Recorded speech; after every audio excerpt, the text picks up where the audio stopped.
Greetings, Minecrafters! Nonsanity here, and welcome to another episode of Allthemodium to the skies. So little to do, so much time. No, wait, scratch that. Reverse it. We've got a lot to do, and I want to cover a bunch of little things that I've done that are quite useful. If you've seen my recent short on the danks and how this little channel down here, each of these inventories has its own channel. Let me make two real quick in case you have not seen the short. So if you put one of these danks in there, now if I take them back out, they won't stack anymore because as soon as you open them up, they get their own ID. If you actually open the stack, then they'll all get the same ID. So let's put these in. This one is ID 20, this one is ID 21. If we get something and put it into 21 and get something else and put it into 20, they're two separate inventories, right? But now we can go to 21 here, and there's an invisible spot right here. Click that, and I type 20, and then this button over here, it kicks me out. If I go back in, they're the same chest, like an ender chest. And this one, if I go and type 21, kicks me out, come back in, it's the original chests. They've just swapped what they are.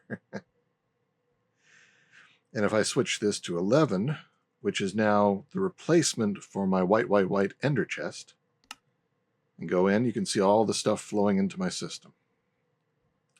If I set this one to 1, that was my first dank, and it's one of my deep storage with things like iron and so forth, which I've got 3.4 million.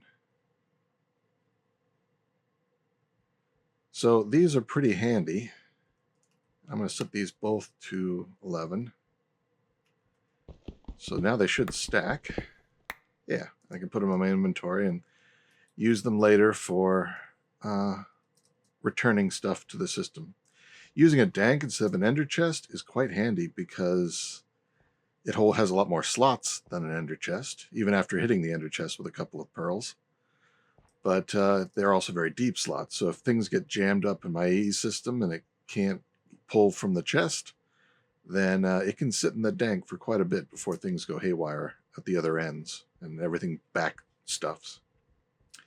I've added this to the mob farm.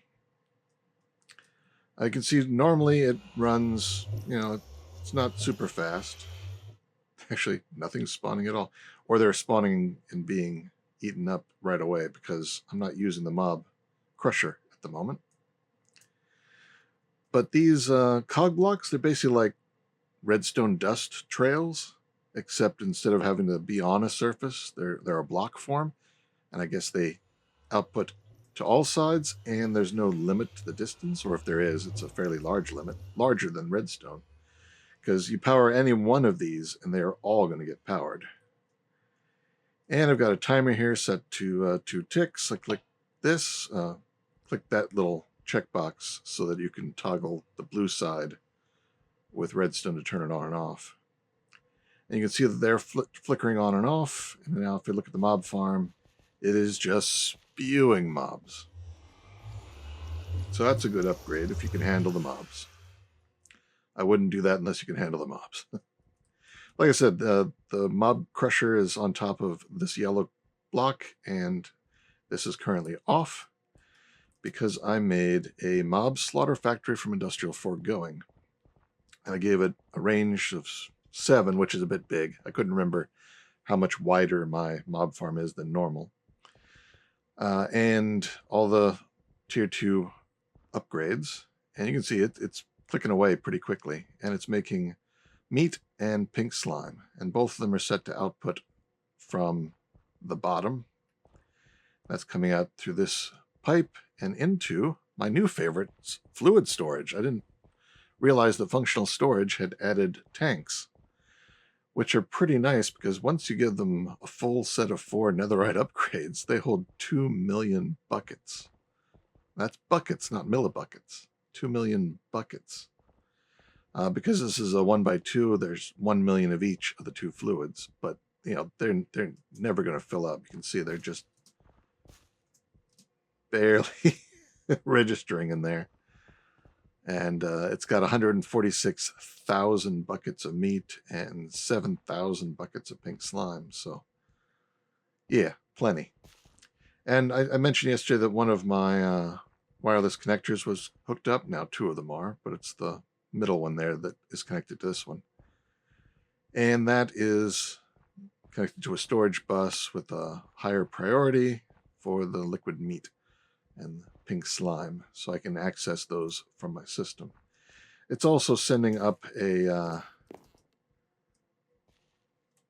AE2 cable here just to connect with low priority, slightly lower than normal priority. Oh, that one's, there we go, should be low. Well, I guess that one could be high.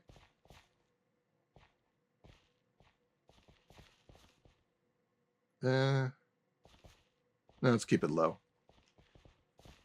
I'm not really using many mob drops, so if they go back in the system, they can go somewhere else for now. I just don't want this to be added to, like, I don't want its iron being stored in here for some reason.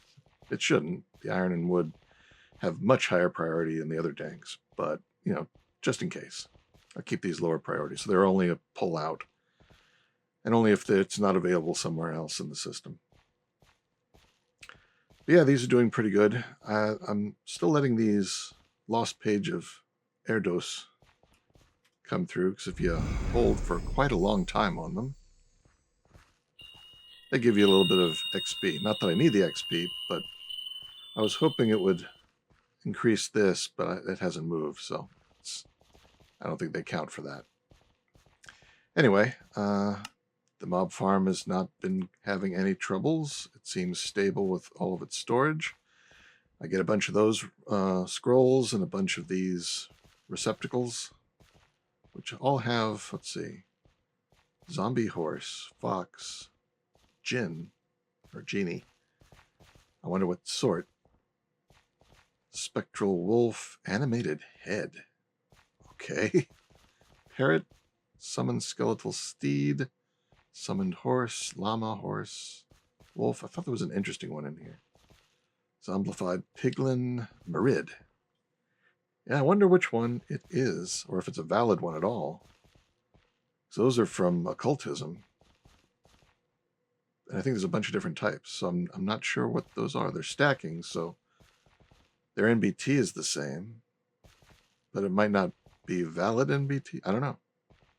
They might not do anything. It might just be the visual of a Merid without actually having any function. But I don't even know. I've never messed with these, so I'm pretty sure there's a way to left control to look. Doesn't seem to do anything. Oh, to lock. Sorry, that's just the lock on the slot. Has nothing to do with the item in it.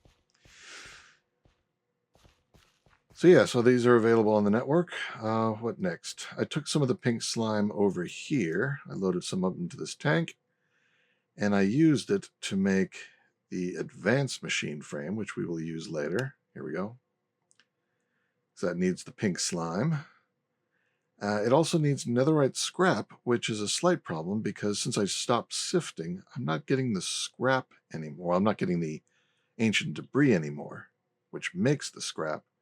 I'm getting the netherite ingots from my farm. So there's an easy way to fix that if you run into that problem. You can take a stack of the netherite ingot and half a stack of basalt. Put the netherite here and crush it up into dust. And that is a crushing factory. And then a combiner, or combining factory, put the basalt in there and it combines with the netherite dust to make ancient debris. And then you put the ancient debris in the enriching factory and it turns it into 2 netherite scrap So now we've taken 1 stack of netherite ingots and half a stack of basalt and made it 1 stack of netherite scrap. So these 3 machines will let you convert backwards. And they're just sitting here with power. What else? Oh yeah, over here I've got a crafter here making cobblestone 6x blocks. I want 20 because I'm planning to make 20 stars. And it's up to 16. It's only been running for an hour or 2. So that's doing well. I've got 3 full sped up export buses on it. And they're pulling out from the infinite cobblestone cell I made. And I found with 3 of these going in, I needed more than just 1 slot for basic cobblestone. I've got 4 here. I didn't need 5, just 4 was enough. And that's running at max speed, I think, with it set to fast mode. So that'll be done before we come back. It'll probably go over, so I won't check on it quick enough, and I'll have to reverse these recipes to uncraft it, which I've done before because I made 20 dirt, 20 logs, and actually made 40 of the sand. Actually made more than that, but I kept 2 batches because who knows, maybe I'll need another one. If not, I can uncompress this. I don't need the sand. I'm fine. I started with the iron, but if you look at the recipe for this pulsating black hole we need for the ATM star, all the ones around here are 5x, and the cobblestone in the middle is 6x, except the iron, gold, and redstone are 5x of the block, which means technically they're 6x of the ingots. So instead of the 59,000 blocks, it's this 6x of 531,000 ingots. So you need 500,000 ingots of iron and gold and 500,000 redstone dust to make this thing, and I need 20. So that's 10 million iron, gold, and redstone. I'll get there. I'm not there yet. I started the iron, I got 6 of the 5x, and I'm already back up, not completely used all my iron. I am back up to 3.4 million, and I'm also at 3.4 million gold, and I've given them both more seeds. I've replaced some of my inferium, so they should be going up faster. In fact, the iron was completely empty, and it already got up to 3.4. It tied with the gold, and then I went in and added more gold seeds too, so they should stay neck and neck. Oh yeah, and because I've got the these things working as ender chests as well, let me go in to one of them here. I've replaced the ender chest here with my 11 dank, and I replaced the chest that was here with a dank now, so it doesn't back up, because I had a problem, and I'll come to what that problem was, but it caused all the crafters here to stop running. They basically didn't have any power coming to them, which meant they filled up, which meant the chest that was here, even though it was a sophisticated storage chest and had all the upgrades, that's only 65,000 per slot, and so it filled up. It had 2 slots for each of these essences, and it was completely full. Now, with the dank here, that's not going to happen. So if something else happens and the system freezes up, I got, 2 billion or whatever the stack size is on these before it's going to have any problems. So yeah, no other changes in here, except I did make this dock. It's not hooked up to anything. It's just here for me to look at it and see that everything is being consumed properly and there's no problem. So I don't have to go in. I can just check it here. And the same with this one, which has a lot more different essences. They all are going down to 0, which they should. So all that's working fine. Here's the input dank. No changes there. It's still using the pipes to unload it. That may change in the future. These machines, I've got an induction smelter, a pulverizer, an alloy smelter, and a netherite furnace. And I wanted to make them all, yeah, I got a sleep charm. I wanted to make them all automatable with AE. And I already, to make some of these things, I needed to add autocrafting. So I added stacks of molecular assemblers and pattern providers. This pattern might have a slight advantage. I mean, normally I'd just do this because it's nice and compact. I think the only advantage to this arrangement, where each pattern provider is surrounded by 4 assemblers, except the ones on the bottom and top, which only have 3, I think it would only be useful if I'm doing multiple crafts, separate requests. If I had 4 separate requests and they all needed one of these patterns in this particular pattern provider, I think it could push out to all 4. I haven't tested that. If it could, then this arrangement is good. If not, then the only other thing that might help it is the thing I have always done, and that is when I added all the storage components, instead of putting them all in one molecular assembler, I spread them out across all the molecular assemblers. So I do this when I'm adding things. I go down until I'm going to scroll. Yeah, so next one I'd put in would be here. So related things are not in the same pattern provider. But because when it's doing one, if I ask for one recipe, even if it's complex, it's only going to do one thing at a time. Even if you had the same pattern in multiple pattern providers, it'll pick one and just use that one. And it'll pick one of the assemblers around it and use just that assembler. So it doesn't really take advantage of these sort of arrangements. I did have to move this one over because of what I did over here. So as I was saying, I've got the pattern providers now underneath all those machines, and each of them is set up so that their bottom is both an input and an output. And because both of these mods provide that functionality, and they can both auto push. But that wasn't so for the furnace here. It is sided, so the inputs have to come in from the top and the output goes out the bottom. So for the output, I've got it piping out, and they also can't push. It has to be pulled out. So I've got a pipe pulling it out into the pattern provider. But in order for the pattern provider to push stuff in the top, I didn't want to sit it on top, and then it still wouldn't be able to access the bottom. Put it down here, it gets piped into, but then I'm using a entangled block on the furnace, which if you haven't seen these, you get the entangled binder, and I'm going to pick that. I just shift click that. Now I click this, and you can see it's looking at that assembler in there. It's also saying it's not a valid block. It doesn't have a inventory or anything, or something about it doesn't like. That's fine. It's not the one I want. I want the furnace.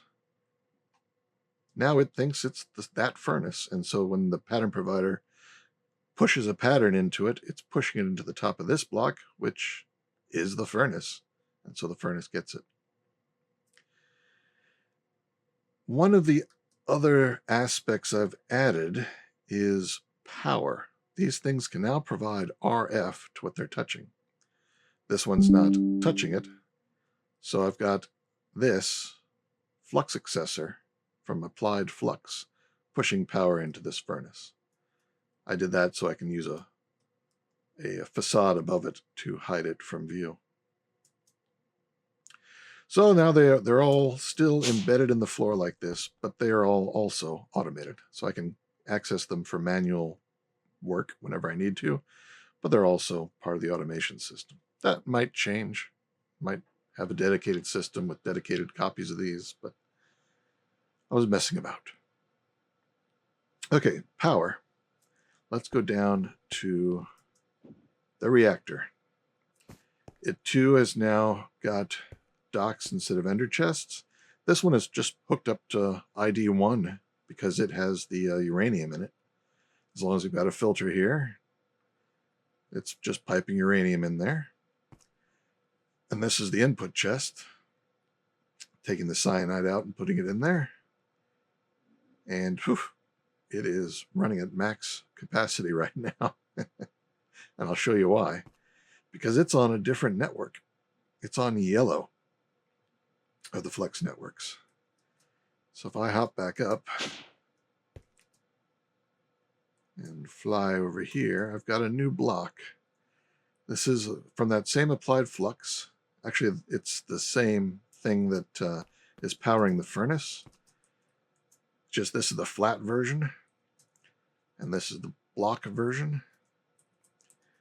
It's getting power right here from the yellow network, which is, there's one point and one plug on the yellow network. The plug we saw on the reactor and the point that's here and feeding it. It's also sending power into the AE2 network to power the AE. So it's going in through the energy acceptor and becoming AE power. But it's also going into this thing, which digitizes the RF and stores it on that RF disk. So we both have it converting to AE power and storing it in AE as RF. It's confusing, but it's great. Because this now block can provide power, and I've got two new, I got one original network, the blue one, and a new one, red, that we'll see later. So it's pushing power out to these, so I can see what's using power. How much power are we using on the blue network? 45. I know where a lot of that is going, actually. I'll show you. And then red will come along a little bit later. So now we can provide RF through just one block. So these three guys just have one provider underneath it, pushing stuff in, taking stuff out, and charging it all at once. Very nice. So over here is the FE storage cell, which we saw. You can see it's almost half full. I don't think there's a 256 mega. No. The mega mod doesn't have the applied flux in it. It might in the future. That'll be great. As it is, this is like 1/10,000th of what the draconic energy ball can hold. So I need 10,000 of these to match it. So I still might make that thing. But for now, this is great. It's been running for 2-3 days. I'm not quite sure how long it's been since I put it in. It was, I think, right after the last episode. And it's over half full. 665 billion RF. One of the other cells I made was a ME chemical storage cell. I made the 256, which can hold 5 types of gases, corrosive elements, hot elements, steam, stuff like that from mechanism, mostly mechanism.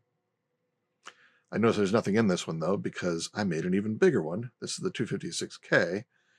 The mega cells has a 256 million, the mega version, and I made one of those.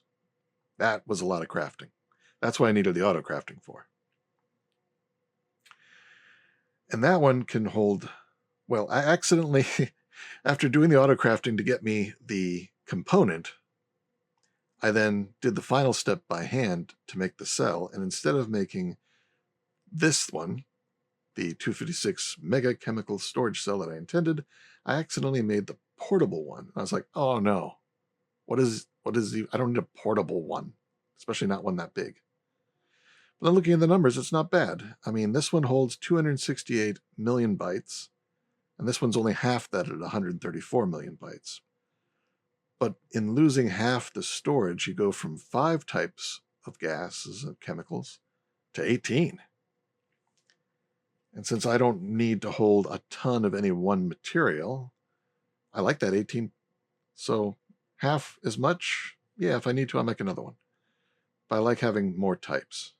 making 2 of these would only have 10 types. Making 2 of these would give me the same amount of storage, but a whole lot more types. So yeah, I'm glad I made the portable one accidentally. It's got hydrogen and oxygen in it, and quite a lot. I mean, it's not anywhere near full. It's got 4 million bytes used out of 134 million bytes. So of the 134, I'm only using 4. So that'll hold a long time. And all that's coming from just this one electrolytic separator, which is getting water in, is outputting hydrogen and oxygen. And you just reuse regular import bus. I'm not even doing any filtering because it's got sides set for the gases. So that's left is output 1 and front is output 2. So hydrogen and oxygen. And it's cranked up to the max in speed. So it's flying. And even with 8 energy reducers, it is using 40,000 FE. So it's using 40 of the 44 that the Blue Network is currently consuming. That's still only a fraction of what I'm making in power. Most of my power is just, the reason why the reactor is running continuously is just because it's filling up this cell.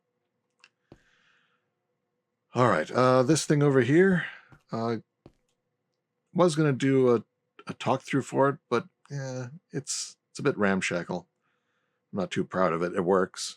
It did what it wanted it to do, and that is make sky steel.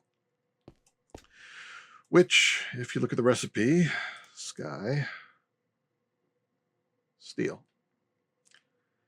It's an in-world transformation, like making fluix dust or fluix crystals.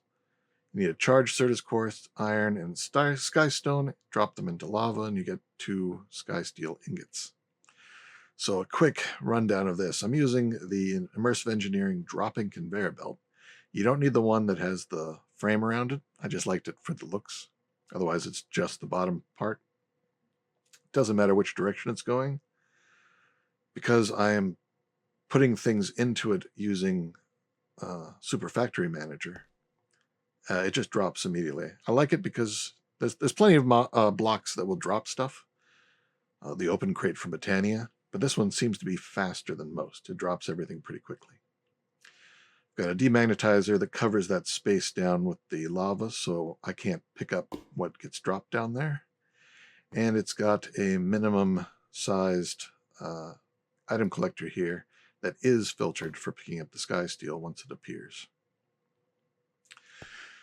And then I'm using Steve's factory, I keep wanting to say Steve's Factory Manager, Super Factory Manager, like we did before over in the orb for power, which I've got another one over here, and it is not hooked up to the Factory Manager.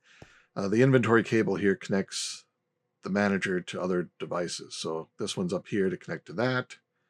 It's sitting directly on that one. And then it and the 2 on the bottom connect to these drawers in the back that have our ingredients. So here's how I worked out what I wanted the Factory Manager to do. I only wanted to pick stuff up if there's something in this chest. So right now the chest is empty. If stuff was dropped down there, nothing would happen. But as soon as it converted and got picked up, then the script would trigger. It would take what's in the chest and drop it here in our return tank, number 11. And then if all 3 of these have a stack's worth in them, and you can see 2 of them do, but that one doesn't. But if it did, it would take 1 stack of each, put them in the dropping conveyor belt, and they'd fall down in there. And then once they convert, they get picked up and put into this chest. And as soon as there's something in the chest, it'll start all over again, pulling it out, grabbing the materials, putting in the dropper, and dropping them. Now I sort of combined both tests, the test to see if there's something in this chest, and the 3 to make sure that the 3 drawers all have at least a stack. They all have to be true for it to pull what's in the chest out and do the drop. Right now, if I put something up here, nothing's going to happen because one of those drawers in the back is empty. And that's only because I took the filter out of here. So let's filter this and watch it run. Oop. Take Certus and we'll drag it into there. So that's putting Certus in there in any quantity. Any quantity works, so I don't have to worry about fancy control of the orb.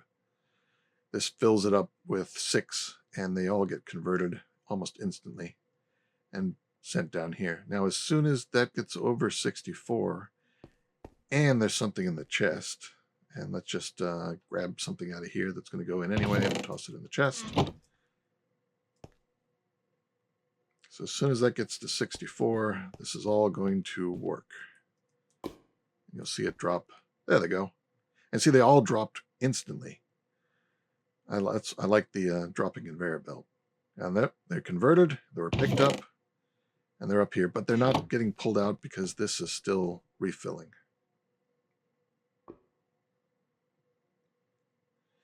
And as soon as it refills, they'll get pulled out. There they go. And it's dropped another batch down there. And it'll get picked up. Yep. So here is the program, a little bit bigger. I slowed it down to every 60 ticks, so that's every 3 seconds. And here is if out, and out is that top chest, has greater than 0, then, so that's making sure it's got something in it. If the Certus drawer is greater than 64 of anything, and iron has greater than 64 of anything, and sky is greater than 64 of anything, technically I could combine all these ifs into one long one, but I wrote them separately, and so you can nest them, or I could have nested each one of these, but that would have been a little silly. These 3 as an and just makes logical sense. So you can just shows you can do it either way. So the first thing it does, input anything from the out chest up at the top and output it to the ender chest, which is now a dank, but it's still named ender. All right, forget, so we're done with that. Don't mess with the, there shouldn't be anything left over from the out, but forget makes sure that there's nothing lingering from before. Input 64 of anything from the Certus chest, which is going to be 64 Certus. Output to the dropper, forget, input 64 from the iron, output the dropper. Because I'm outputting everything, it probably doesn't need the forgets, but it just lets you visually know that it's for sure supposed to not have anything in the buffer. So it drops each of these, and that's it. That's the whole script. Once it's dropped everything, it won't run again until all the conditions are met. And you never have anything useful, but I guess I will. Now I'm recording. I'm just going to say goodbye to you. Where are you? There you are. It's nighttime. Let's make it daytime. Love the sleep charm when recording. All right, so yeah, that's the setup. I do like this layout for the orb. It's nice and clean and compact. All right, speaking of orbs, let's run over to this one. It's got a mystery thing under a blanket, but that's not what we're doing over here. We're just doing this guy because in here, I had manually programmed all these recipes. I'm going to change that to use AE2 shortly. But the last one I added was this one. If the orb is empty, if it has less than 1 of anything, so it's basically 0. Input from the chest, which is over on the left. Glowstone, flux, energetic, infused, deorm, and crystal nitro. And I've got those over here in this other chest. And let's get rid of the llama drops. So all these materials, and now they're in reverse order. Refined glowstone, I can make that in the osmium compressor, glowstone and osmium. Flux, actually have a seed for that too now. Flux infused, I have a seed for that, and that was just make gold dust and redstone and then cook this up, but I have a seed for it. Energetic alloy, I made another seed, but that was redstone, gold, and glowstone in an alloy smelter. Soul infused ingot, no seed for that one, but it's an induction smelt with apatite, ground up soul sand, crush it, and invar. You get the soul infused ingot. Diorum, also no seed for. You cook the arcane crystals, which we got from sifting. And this one is the same, cooked up crystals with redstone, blaze powder, bone meal, gunpowder, and phantom membrane. We've got tons of all those. With some coal and gold, and you get the diorum ingot. And last one is the nitro, which we've seen I've got a seed for. If you place all these in here and cook it up, boom, you get, I guess it's coming out over here, Allthemodium. And there's 9 Allthemodium. Get 4 of those, and you can make Allthemodium seeds. To grow the Allthemodium seeds, you need magical soil. And that requires dragon scale, and I haven't killed the dragon yet. I could, it's not a problem, but I haven't done it yet, so I can't grow it in my farm. I think I will eventually do that. But in the meantime, you can make phytogenic insulators to grow them. So I did that. Yanks off the cover. I have got 3 phytogenic insulators here, and I've got 2 seeds. Yeah, they're bouncing around because I've got 3 machines and only 2 seeds. So what am I doing here? I've got the second wireless connector. These things are nice for same dimension, not too far away. I could run a cable over here. Probably will at some point, but they're handy for that. They do not work cross-dimension. So for that, you need the big rings, quantum rings. But it's providing access to the network.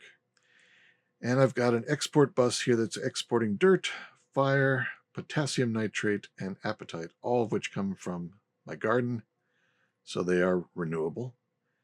They come in here, and this crafter is doing double duty.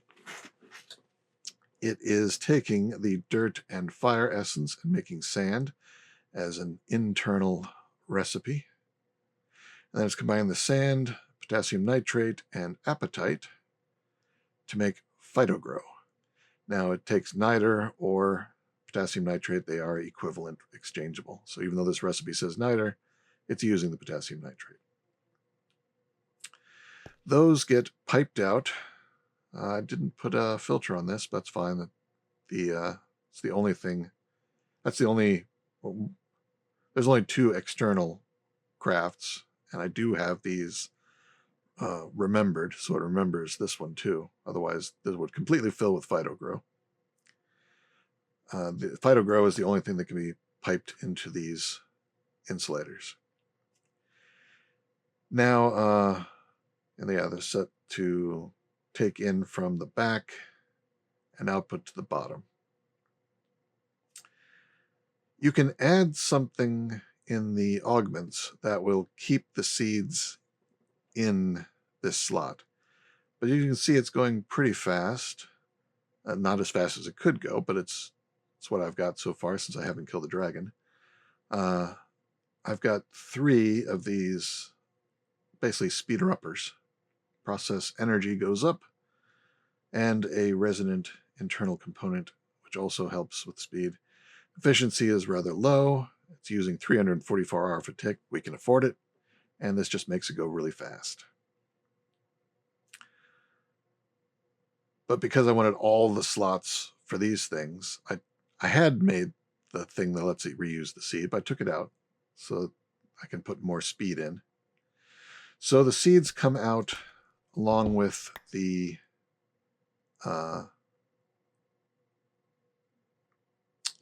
it's interesting that, okay, yeah. So I got to open this up. So the yellow pipe here is pulling out from the bottom. It is sending the seeds into this frame drawer, and I made it a 2x2 so I can have more seed types later on.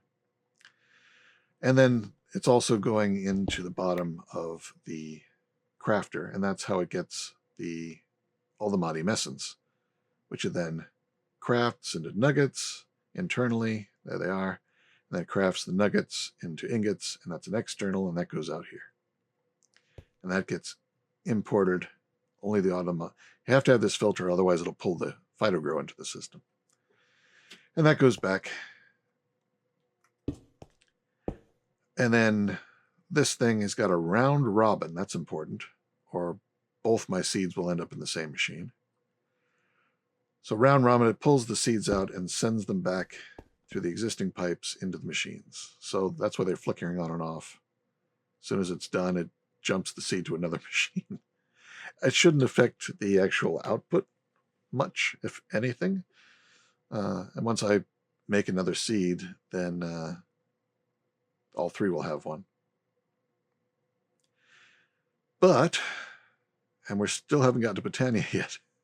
And I forgot to start my timer, so I'm not sure how long this has been going. Oh, it's been going long. We may have to push Botania off till next time. Because there's one more thing I want to show. And that's, I went and used so over here with the pink slime, we could make this advanced machine frame. And one of the things you can make with the advanced machine frame, that's the fluid laser base. Come on, laser face. There you go. The ore laser base. Does take some ore. And actually, I'd run out. I didn't even have any nuggets. I could either sift and make some ore, which means getting a sifter out of my system and setting it back up again. Even just one would be enough. Or I can use the combiner that I was using to make the ancient debris and put some iron and make it that way. Anyway, you put that together with this new advanced machine frame, you get the ore laser base. And that is useful once you've got some Allthemodium to make a lot more Allthemodium. So I've got a new hyperbox over here. I put up a miniature version, half size, of my latex creator, since I can have huge amounts stored in this thing, 2 million buckets worth. So I can just let this run. I even gave it some power. It's using about 1,000 RF a tick for the whole thing. I can turn it off and it'll just go slower. But the acacia is coming from the usual sort of energy condenser with a cobblestone generator under it, so it's sort of self-contained. This one is not. Here is that ore laser base. And as you can see, I've got 6 blocks of Allthemodium, so that's pretty much all it's pulling out. It's getting a few other things every now and then, but it is so heavily skewed because of all these blocks that it is pretty much just getting Allthemodium, and getting it fast because I've got all of these laser drills. Now each one of them, if I turn this on, show working area, it's a 3x3x3 space in front of it. So I'd click this one, and its front is right here. So anywhere in that 3x3, you need to have that ore laser. So for each one of these is placed so that it is aimed at the ore laser and it's within range. I could add 12 more of them if I filled in these columns, but then I would need to have, like modular routers or something to send power to the machines in the middle. And that's just a bit of a pain. I'm willing to sacrifice 12 in the middle just to put in some more flux points. So all of these are touching a flux point. I've got 3 columns on the side and the corners, 1 on each side, and then the 4 in the middle. The middle thing does not need power, even though it seems to be connecting. It gets its power from all the lasers.